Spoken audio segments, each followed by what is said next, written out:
Hey guys, my name is Alexei Krivitsky. I'm a producer of a large-scale Scrum or Less Day Europe 2020 conference. The conference is online at 15th, 16th, 17th of June. The link will be below this video.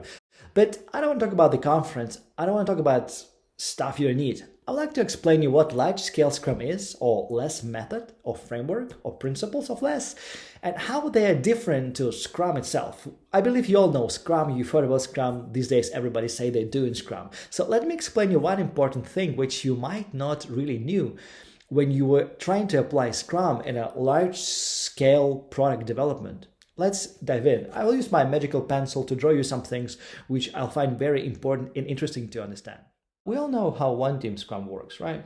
You have somebody from the business in a cool hat helping people in the team understand the priorities. And the priorities are marked as product backlog items on the product backlog, and this guy from the business is usually called product owner. And we have a nice, small, collocated development team, which I will just call a team, and they work together to produce a cool product. They work iteratively, incrementally, they use Scrum. You all know how this works, right? And this is our Scrum container.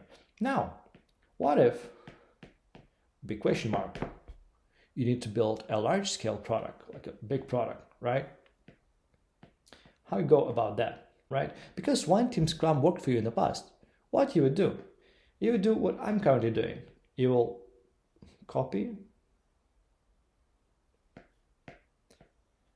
and you will paste that stuff, copy, and you will paste that stuff several times in your org chart until you have enough teams and enough people to work on that, right?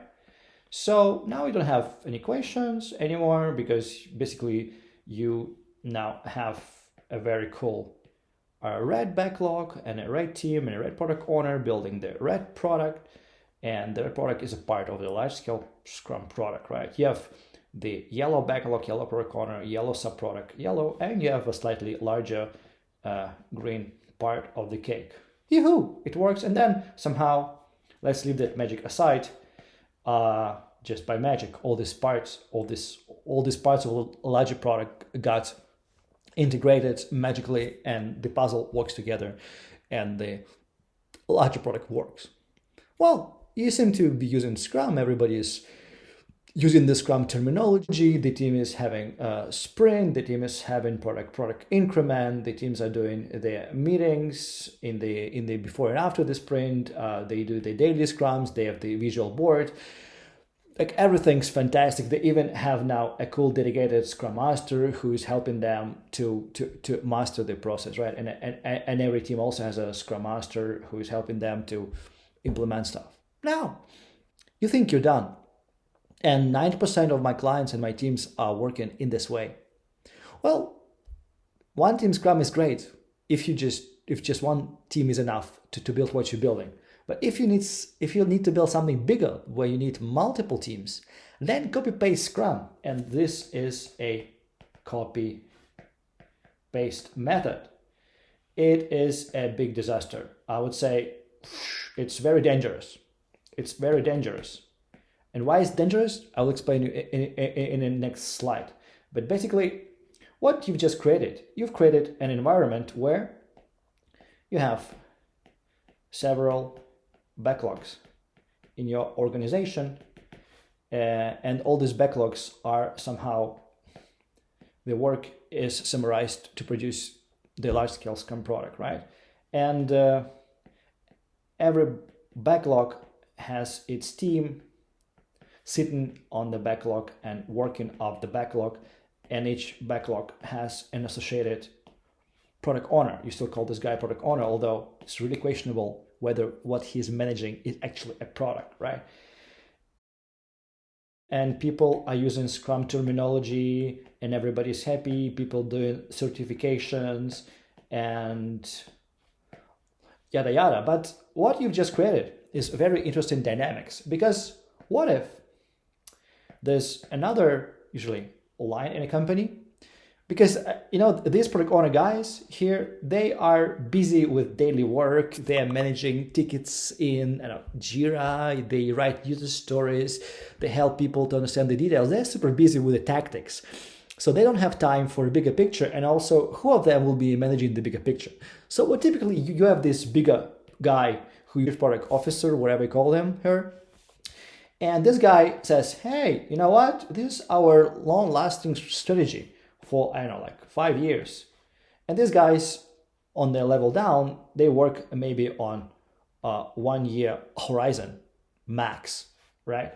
So basically, what happens if this big guy comes and says, guys, our competitors are now building messaging, and we need to build messaging because that's the most important bet we now in the company are putting our money and our thinking on. Messaging is cool.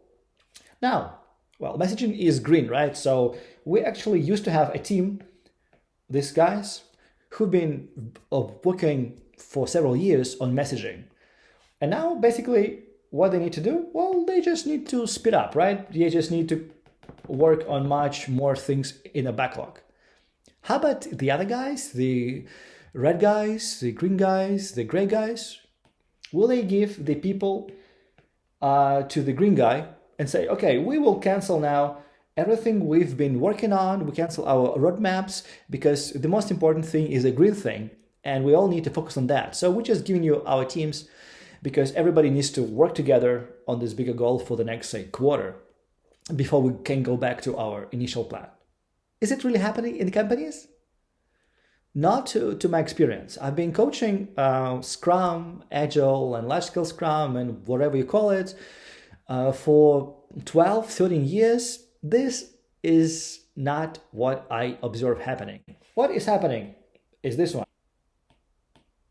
Nothing is happening in terms of organizational change. Everybody's keep working on whatever they're working on, but just the green guys just have a bit more pressure this quarter. Next quarter, maybe the yellow guys will be in a tough position.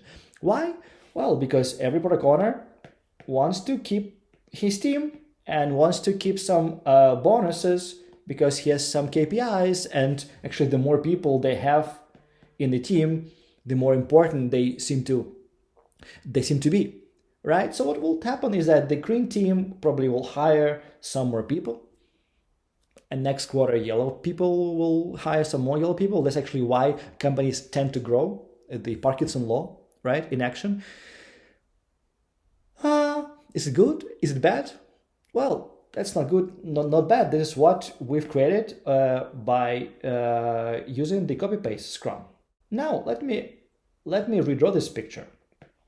In large-scale Scrum, we apply system thinking and whole product focus.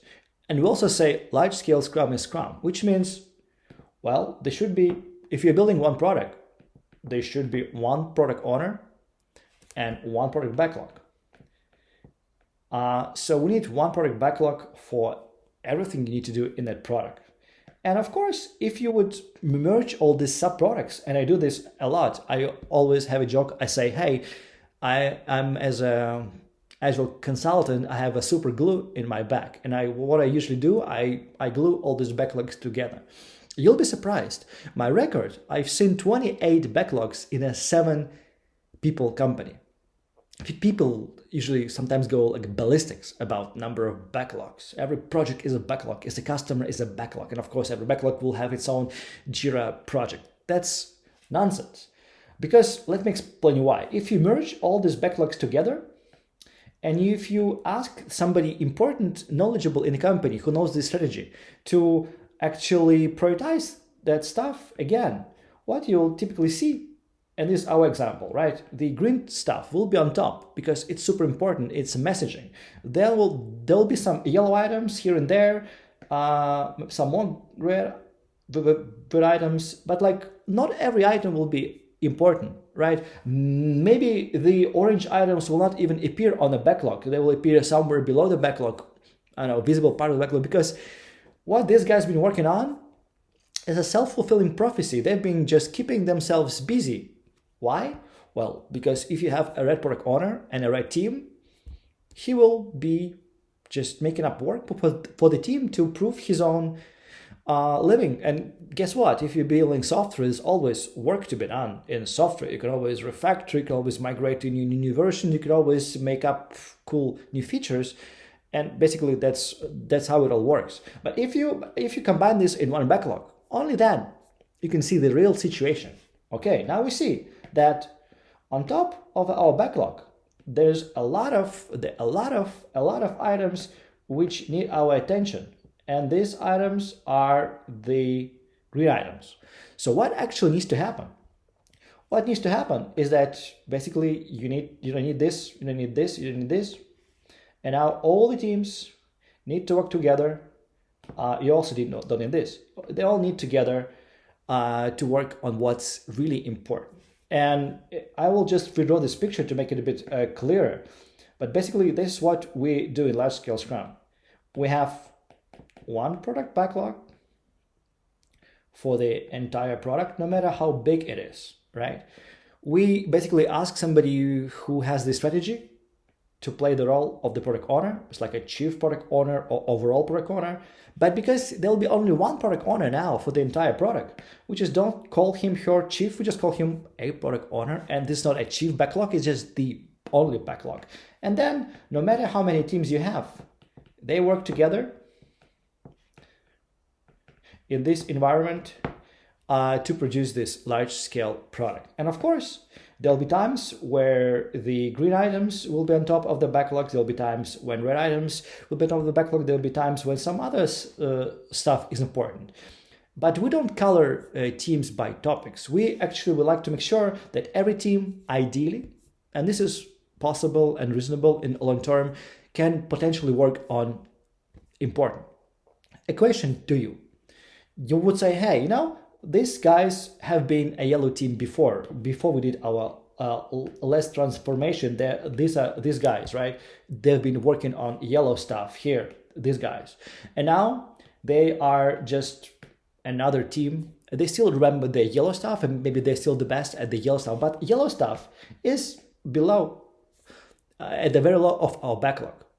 So a big question for the management of this company is, what's better for the entire organization? Is it better to make the yellow guys run because they can really work fast, to work on the low important yellow stuff? Question mark. Or maybe they should forget the color and just learn how to work on what's really important. They will not be running, they will be maybe walking and crawling and falling, but learning. In a large-scale Scrum environment, we actually do believe that it's better to learn how to work on the most important stuff than to work really fast on stuff which is not important. But this is a question to the management. And if you, as management of organization, believes it's better to learn new stuff so that you can produce and work on the most important stuff with the entire organization, then one single backlog approach that Les recommends, that basically is what you should be thinking of. One bonus topic: if tomorrow something changes, right, and there's no green stuff anymore, which is important, but now it's red stuff, which is important, do you need to change your organization? Do you need to reshuffle teams? No, because the teams are made to learn how to work on the most important stuff and how to cooperate with each other. Now all the teams are doing the best they can to implement and push to production the red stuff. This is the agility or adaptability in its essence. So large-scale Scrum opens up the gates for agility and adaptability. That's why I love it. Okay guys, I hope now with my drawings and my sketches you have a better idea of the context of large-scale products and how applying just plain vanilla Scrum and just copy-pasting it might not be producing the results you want to have.